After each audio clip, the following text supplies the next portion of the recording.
Welcome to the Deep Dive. We're the place where we take source material, really dig in, and pull out the key insights for you. Yeah, the idea is to get you well informed, sort of up to speed quickly on sometimes really complex stuff without you having to wade through everything yourself. Exactly. And today we are tackling a truly massive topic, really complex, often pretty misunderstood, the Crusades. Not just one event, right? This was a whole series of conflicts stretching over centuries. With huge ripple effects, things that shaped the world long after. That's right. And we've got this historical analysis here. It's really quite comprehensive. It looks at the causes, the actual events, and, the impacts of this whole period. And it seems to go beyond just the battles, right? It gets into the different layers. It really does. Things like, obviously, the religious side, but also the politics, the economic drivers, even some really surprising cultural exchanges that happen along the way. Okay, so that's our mission for this deep dive then. Let's try and peel back those layers together. We'll use the insights from this analysis to really get a handle on the key triggers, what kicked it all off. And the factors underneath, the stuff that kept it going for so long. Right, and the consequences too, some of which maybe weren't what anyone expected at the time. Definitely. And, right from the start, this analysis highlights something interesting that flags up the complexity. It's the symbolism of the cross. The cross itself, how so? Well, it wasn't just a general religious symbol in the background. The source makes a point that the Christian forces, the Crusaders, they were specifically required to put the cross emblem on things. Required, like on everything. Pretty much. On their ship sails, troop banners, their shields, armor, other gear, it was mandated. Huh. Why? Why make it a strict requirement? According to the analysis, it was very deliberate. It was to signify the sacred purpose of the war and liberation of Jerusalem. Ah, okay, so it's making a very visible statement. Exactly. Making sure everyone involved and everyone watching saw this as a truly sacred mission, a holy war. It framed the whole thing right from the beginning. Okay, yeah, that detail definitely sets a tone. All right, let's unpack this. Where do we even start? Maybe just the basics. What were the Crusades, fundamentally? Fundamentally, yeah. So this analysis describes them as, at their core, a series of conflicts that were both religious and about territory. Initiated by Europeans. Primarily, yes. Initiated by European Christianity mainly as a response to, well, the presence and the expansion of Muslim rule in areas they considered important, historically important, religiously important. And we're not talking a quick conflict here. This went on for a long time. A very long time. The analysis really pins the main period as nearly 2 centuries. It gives the dates 1096 AD for the first big wave, running right through to 1291 AD. 200 years. Wow. And the source points to specific things that were building up before 1096, the triggers. Yeah, it identifies several key things that sort of set the stage. A big one was the history of shifting control over territory. It points to the occupation of quite a few Christian cities and important holy sites by Muslim forces over the preceding centuries. Centuries, so this tension wasn't new. No, the source notes this process started way back, like 632 AD onward, so you've got centuries of these shifts happening. And in specific areas. Right. The analysis lists places like Syria, Asia Minor, which is modern Turkey, basically Spain and Sicily. These were all areas with, deep Christian history, some part of the Byzantine Empire, others linked to the old Western Roman Empire that had come under Muslim rule. And this expansion wasn't just ancient history by 1096. It was ongoing. Well, the conquest of parts of the Byzantine Empire by Muslim forces is definitely cited as a more recent pressure point. The Byzantine Empire, based in Constantinople. Yeah, the major Christian power in the East. As Muslim forces, especially the Seljuk Turks, pushed into Asia Minor, they were directly threatening Byzantine land, important Christian areas, and getting closer to Constantinople itself. That was a big deal. But among all these factors, the analysis really seems to focus on Jerusalem, doesn't it? Oh, absolutely. Jerusalem is central. I mean, for Christians, it's hugely important. The site of the crucifixion, the resurrection, the Church of the Holy Sepulchre, its capture and control by the Seljuk Turks is highlighted as probably the major immediate trigger. And it wasn't just who controlled it, but what that meant practically. Exactly that. The source points out that the Seljuks put restrictions in place that made it really difficult, sometimes even dangerous, for Christian pilgrims to visit Jerusalem. And pilgrimage was a big deal back then. Huge. A really deeply ingrained part of medieval Christian life. It was an act of piety. You got spiritual merit for doing it. So blocking that access or making it hard was seen as a direct attack on their faith across Europe. The source also mentions an earlier incident, something about the church there. Yeah, it does. It talks about the destruction of the Church of the Holy Sepulchre by a Fatimid Caliph, al-Hakim, way back in the 1009 AD. A Fatimid, so not the Seljuks. Right. Different group, earlier period. The church was eventually rebuilt, but that act of destruction, that sacrilege, apparently stuck in the collective memory. It was another grievance cited as part of the buildup to the Crusades later on. Okay, so you've got this mix of long-term losses, recent pressure on the Byzantines, and then this really critical issue around Jerusalem, access denied, past destruction. Sounds like a recipe for a strong reaction. It really does. And then into that mix steps Pope Urban II. The analysis clearly marks his call in 1095 AD as the spark that lit the fire. What did he actually call for? He urged Christians across Europe to undertake what he specifically called a holy war. And the stated primary goal, right up front, was to reclaim Jerusalem from Muslim rule. And this connects back to the cross symbolism we talked about. Directly. The analysis stresses that the mandatory use of the cross emblem everywhere, on banners, shields, wasn't just symbolic flair. It was a constant visual reinforcement of the sacred mission. It branded them, soldiers of Christ liberating holy ground. The analysis also mentions a specific battle, Manzikert, in 1071. Why was that so significant? Yeah, Manzikert is highlighted as a really crucial military trigger point. It was a completely devastating defeat for a big Byzantine army. The source calls it Roman, against a smaller Seljuk Turkish force. A major upset. Huge. It wasn't just losing land, it severely weakened the Byzantine Empire and basically opened up huge chunks of Asia Minor to Turkish settlement and control. It was a game changer. And the analysis says this defeat specifically fostered animosity and hatred. That's the phrasing used. It was a massive shock to the Christian world. It showed how strong the Seljuks were, and it was a major blow to the biggest Christian power in the East. That defeat, plus the restricted access to Jerusalem, really ramped up the fear and resentment. It made people receptive when Pope Urban called for military action. So the whole situation wasn't just focused on the Holy Land itself. You mentioned Syria, Asia Minor, Spain, Sicily. Right. While Jerusalem was often the focal point, the Crusades were part of this much bigger picture of interaction and conflict between Christian and Muslim powers all around the Mediterranean. And it wasn't just one war. Definitely not. The analysis counts, I think, 6 major crusades, plus a bunch of smaller ones, over those almost 200 years. It effectively ends, according to the source, in 1291, when the last big crusader stronghold, the fortress at Acre, fell. It's just such a massive, long-running thing. And the source points out that even historians don't all see it the same way. There are different takes on what it fundamentally was. It does, yeah. It acknowledges that complexity. It says some historians tend to view it mainly as a defensive war by the church, a reaction basically to centuries of Islamic expansion into lands that used to be Christian. So pushing back against perceived aggression. That's one view. Others, it says, see it more like a frontier conflict, kind of a natural result of Europe expanding, growing populations, new power centers pushing outwards, clashing with the Muslim world along those borders. Like an inevitable consequence of expansion. Sort of. Yeah. And then there's a third perspective mentioned, which frames it more as an aggressive move by Western Christianity. Confident, expanding, seizing an opportunity to project power eastward. So defensive war, frontier clash, or aggressive expansion. Maybe elements of all three. Very possibly. The analysis presents these views to show there isn't one simple answer that everyone agrees on. It was complicated. But however you interpret it, the source is clear. It was hugely significant. Oh, absolutely. It calls it a pivotal point for Western European civilization in the Middle Ages. It really changed Europe, internally and externally. And for the East, especially the Muslim world, the analysis says it had profound implications affecting their overall psyche. I mean, it was a time of massive disruption, violence, trauma. It left very deep scars. The analysis doesn't shy away from the brutality either. It includes some pretty disturbing accounts. No, it doesn't, and they are stark. According to one account mentioned, some crusaders were reportedly focused on really extreme violence, slaughtering, mutilating children, even horrifically roasting them. That's just unbelievable. It's incredibly disturbing.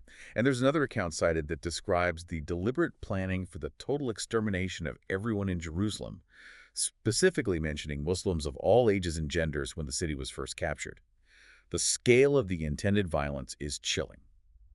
And how are these actions seen even back then? Did anyone comment on it? Yes. The source mentions another writer, Guillaume de Thiers, who apparently describes some crusaders involved in these acts as people who had just lost all morality, even their faith in God.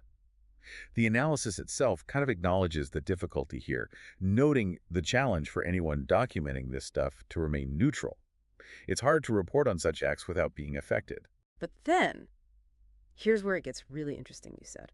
Amidst all that horror, the source brings up this incredibly moving story from the Third Crusade involving Salahuddin and Richard the Lionheart. Yeah, it's such a powerful contrast. It really highlights that even in the middle of this brutal conflict, there were moments of, well, chivalry, humanity between enemies. The source recounts this story where King Richard the Balmer of England got seriously ill during the fighting. Richard the Lionheart, one of the main Crusader leaders, gets sick. Right, a moment where he's really vulnerable. And Salahuddin al-Ayyubi, the Sultan leading the Muslim forces, his response, according to this legendary account, was just remarkable. Instead of attacking, he apparently called a halt to the fighting, proposed a ceasefire. He stopped the war because his enemy was sick. That's the story. And during the truce, he reportedly sent his own personal doctors, skilled physicians, along with valuable gifts like fruit and snow to cool drinks, to Richard, with the request that Richard let the Muslim doctors treat him. He sent his own doctors to help his main opponent. That's how the tale goes, as related here. And Richard accepted the help. He was treated by Salahuddin's doctors, and the story says he recovered a few days later. Wow. The source really holds this up as showing Salahuddin's character, portraying him as noble, tolerant, caring about humanity, regardless of religion or nationality. And it frames this as being driven by his understanding of Islamic teachings on compassion. It definitely complicates the picture, doesn't it? It shows individual actions could be very different from the overall conflict. Absolutely. And there's more to it. The source mentions Richard's reaction. Apparently he was so impressed, or maybe just idealistic, that he supposedly proposed a marriage between his own sister Joan and Salahuddin's brother al-Malik al-Adil. Wait, what? Hmm. From holy war opponents to proposing in-laws. It's quite a fling, isn't it? That specific marriage didn't actually happen, but the source suggests this interaction, this maybe grudging respect or understanding that developed between them. It did have a real outcome. What happened? It basically ended the fighting between Richard and Salahuddin personally. They hammered out a peace agreement. A real treaty. Yes, signed on November 2nd, 1192 AD. The source lays out the terms. The coastal areas they'd been fighting over would go to the Latin Christians, the Crusaders and settlers, but the interior lands would stay under Muslim control. And Jerusalem. What about the pilgrims? That was key. The agreement explicitly allowed Christian pilgrims to visit Jerusalem and other holy sites freely without being hassled, which, addressed one of the big original triggers for the whole thing. So it wasn't a total victory for either side, but it achieved a key Christian aim without more war, at least between those two. Pretty much. A compromise, really. The source then just briefly notes Salahuddin died not too long after, at 55, in Damascus, and mentions his tomb is still there near the Umayyad Mosque, kind of connecting that history to today. So when you look at that specific story and then zoom back out, the source puts the Crusades into this really long context, right? Interactions between East and West over centuries. Yeah, it sees them as a major chapter in that long story, maybe echoing older conflicts, but also marking a point where Western European states were clearly projecting power outwards, what the source calls imperial expansion. And despite all the religious framing, the source seems to argue they were fundamentally about something else. It comes back to that point. Yeah. It argues that ultimately these were battles for territorial control, land, power, resources. Even with all the talk of holy war. The suggestion is that religion provided the powerful motivation, the justification, the glue that held it together, but the underlying goals, and certainly the outcomes, were often very practical, very geopolitical. And the source actually uses the fact that so much knowledge and science got exchanged during this period as evidence. How so? Well, if it was only about religious war, would you expect that level of intellectual transfer? It suggests the interaction was much more complex, often hostile, absolutely, but it also created pathways for other kinds of contact, including the movement of ideas. Okay, so that sets the stage. What does this all mean then? If we step back, what were the main factors beyond those immediate triggers like Jerusalem access that really drove this huge, long conflict? The source seems to break it down. It does. It identifies several key drivers working together. It groups them into basically religious, political, social, and economic factors. It's really about how these all intertwined. Okay, let's dig into the religious factors a bit more. We mentioned Jerusalem, the Pope's call. Right. The analysis comes back to that core religious trigger. Christians losing the freedom to worship and make pilgrimages to Jerusalem under the Seljuk rule that started around 1076 AD. And it really stresses just how deep that religious motivation ran back then. Pilgrimage was that central. Oh, massively. The analysis describes this incredible enthusiasm for pilgrimage to Jesus' tomb. It was seen as this incredibly noble act. You gained huge spiritual reward. People undertook these really tough, dangerous journeys out of faith. So when the Seljuks put restrictions on it, it wasn't just politics, it felt like a direct attack on their faith. Precisely. The source says these restrictions hindering access became widely known across Europe and just sparked this wave of outrage, anger, sorrow. It tapped into something really powerful and collective. And that feeling turned into action. Yeah, the analysis explains that out of that shared outrage came this intense religious fervor, a sense of Christian solidarity. People felt united by this desire to protect pilgrims, to, as the source puts it, avenge the loss of freedom to visit the holy sites. And the common goal, crystallized by Pope Urban's call, was specifically to take Jerusalem back from Muslim control. And the spiritual rewards for fighting were a huge part of the appeal. Maybe the biggest part for many individuals. The analysis notes this belief. Pilgrimage was good, it brought rewards, but liberating Jerusalem, that was seen as even better, a profound act of piety, of sacrifice for God. And the promise of sins being forgiven, absolution. That was critical. According to the source, Pope Urban essentially declared that any Christian who joined this holy war and died in the process would get instant forgiveness for all their sins, direct ticket to heaven. In a society that deeply believed in sin and salvation, that was an incredibly powerful incentive. It took it beyond just a military campaign. It made it, for the participants, a guaranteed path to salvation. That's why they truly saw it as a holy war. Okay, shifting to the political side then. The Pope's call wasn't just purely religious fervor, was it? There was a political game being played, especially with the Byzantine Empire. Oh, absolutely. The analysis highlights the really desperate spot the Byzantine Emperor Alexius Comnenus was in. He was getting hammered by attacks, especially from the Seljuk Turks after that Manzikert defeat. They were pushing closer and closer to Constantinople.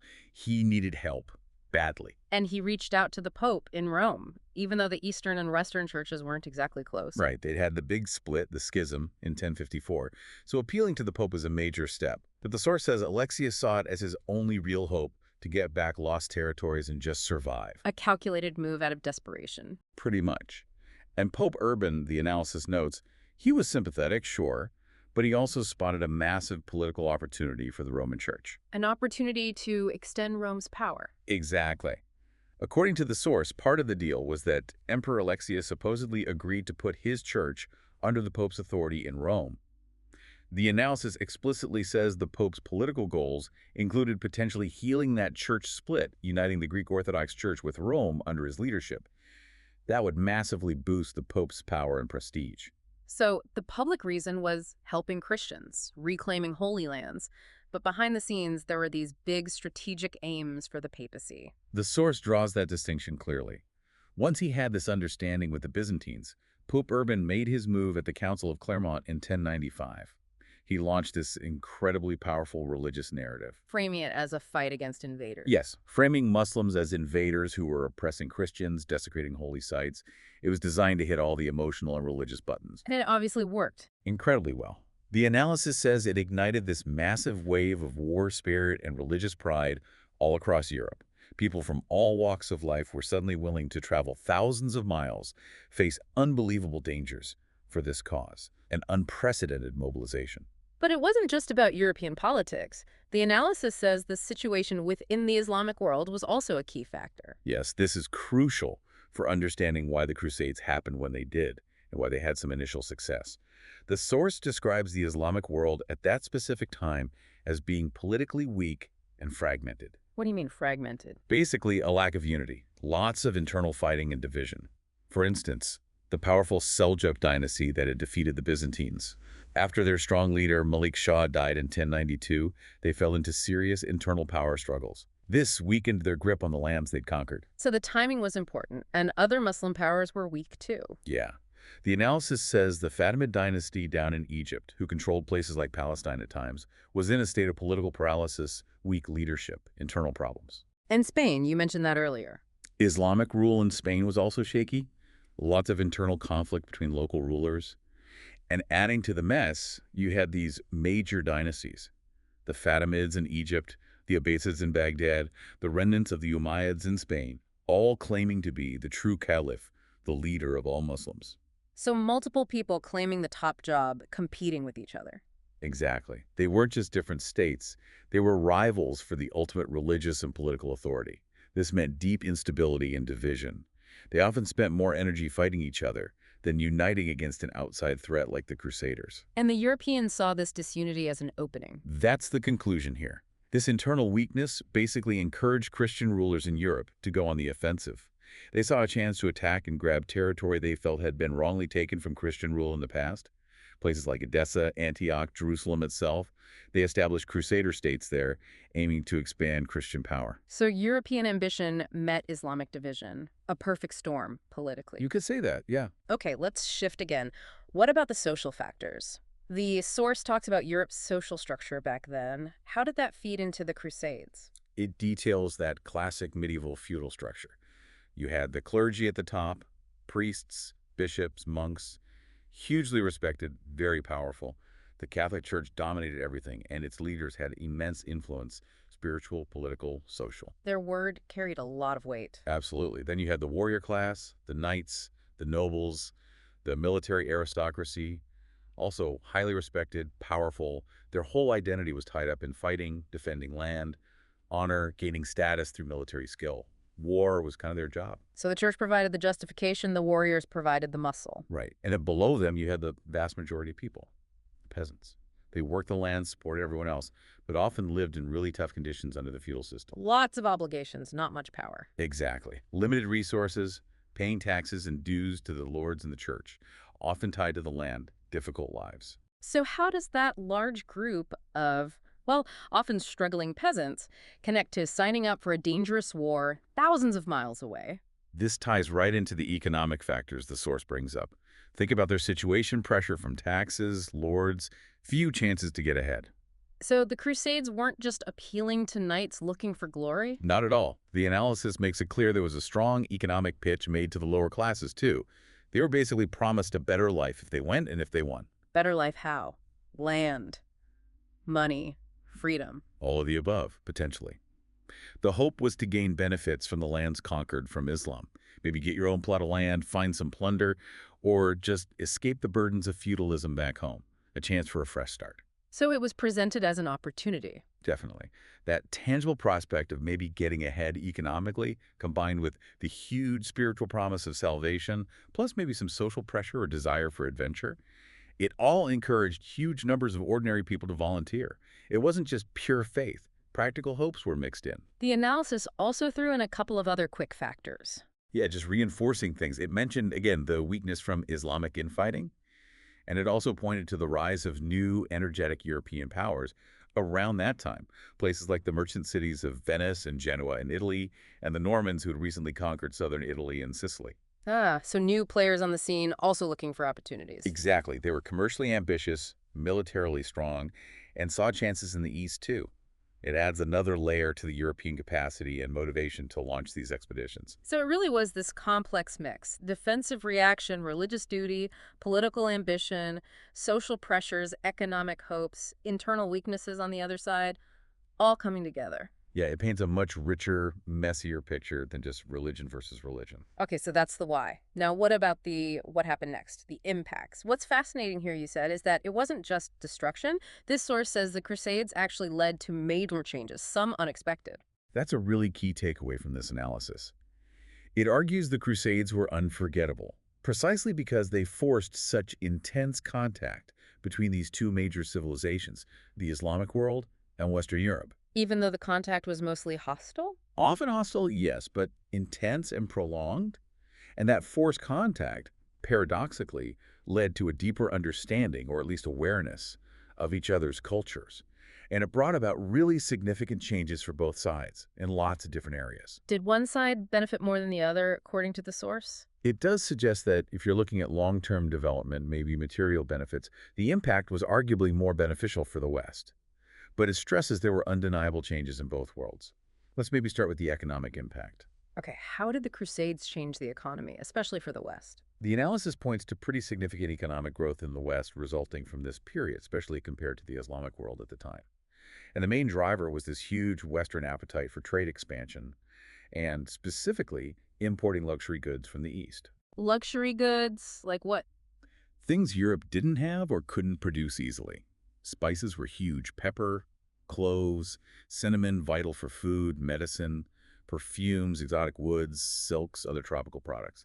Things the Islamic world had access to through its vast trade network stretching to Asia and Africa. These were like gold in Europe. So the Crusades basically opened up the taps for this trade. In a big way. Western interest, fueled by the Crusades and the presence in the East, just massively stimulated the demand and the logistics to bring these goods to Europe.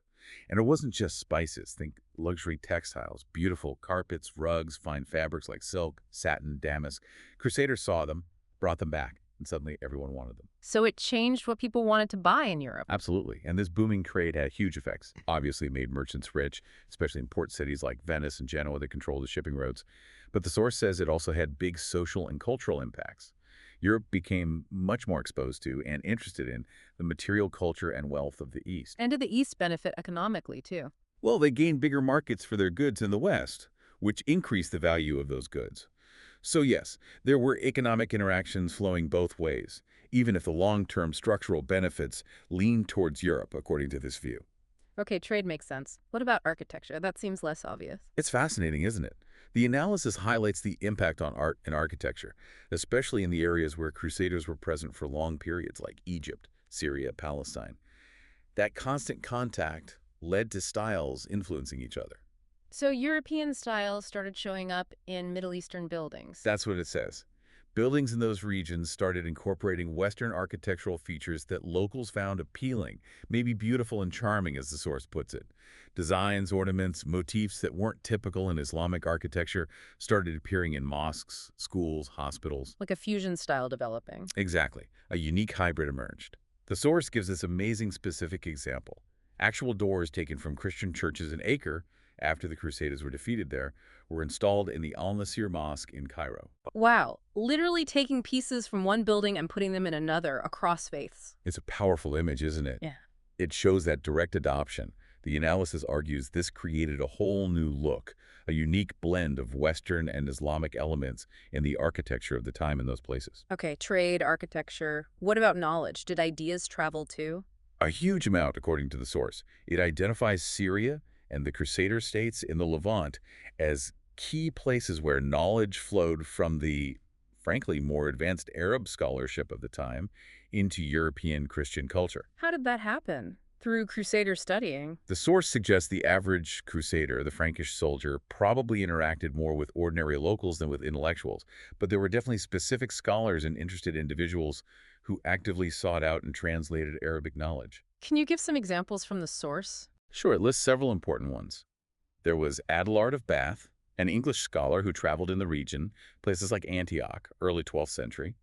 He translated major scientific and philosophical works from Arabic into Latin, opening up Greek and Arab learning to Europe. What kind of learning? Mathematics, astronomy, things Europe had largely lost or hadn't developed. Then there's Leonardo Fibonacci, the famous mathematician who brought Arabic numerals, the ones we use now, to Europe. The source notes he traveled in Egypt and Syria, and he connected with Emperor Frederick II. Frederick II, the Holy Roman Emperor based in Sicily. He was known for his interest in different cultures, wasn't he? Exactly. The source highlights Frederick's court as this real melting pot. He was genuinely interested in knowledge, encouraged dialogue between Muslim and Christian scholars, and actively sponsored translations of Arabic works. His court was a major hub for this knowledge transfer. So specific individuals and supportive rulers were key. Any other examples? Yeah, a scholar named Stephen translated a major Arabic medical encyclopedia by al-Majusi while in Antioch in 1127. This was huge because Islamic medicine was way ahead of European medicine then. So crucial medical knowledge came across. Anything more? Every day? Well, the source mentions public baths. Apparently the Romans had them, but they'd mostly disappeared in Christian Europe. Mm-hmm. The Islamic world maintained them, Crusaders encountered them, and the idea got reintroduced to Europe. A practical hygiene thing. Baths. Okay. And anything else? One more mention is Philip of Tripoli, translating an Arabic text called Sur al-Azrar, Secret of Secrets. It was this mix of advice for rulers, ethics, astrology, even occult stuff. It became incredibly popular in medieval Europe, translated as Secretum Secretorum. So really diverse knowledge, science, medicine, philosophy, even practical things like baths and popular wisdom text flowed from east to west during this time of supposed total conflict. It really underlines that point, doesn't it? Even amidst war, ideas travel. Sometimes it's specific scholars, sometimes it's just the result of more people interacting. And this influx of knowledge was a massive boost for Europe, helping lay the groundwork for things like the Renaissance later on. The final impact the source mentioned sounds maybe the most profound personally: racial mixing. Yeah, the analysis calls this an inevitable consequence when different groups live side by side for extended periods, even in conflict zones. It acknowledges you could view this different ways, but focuses on how it changed the actual look of society in those areas. How did it describe that change? It says that in places where the Franks, the Crusaders, and settlers lived alongside local populations, people just got used to seeing children who clearly had mixed heritage, showing physical traits from both groups. It became, a noticeable part of the landscape. So the populations literally started blending. That's the picture it paints. In the cities, the settlements, you'd see this growing diversity. Children reflecting a mix of backgrounds became more common, more familiar to everyone living there, including the Franks themselves. What's the significance the source draws from that?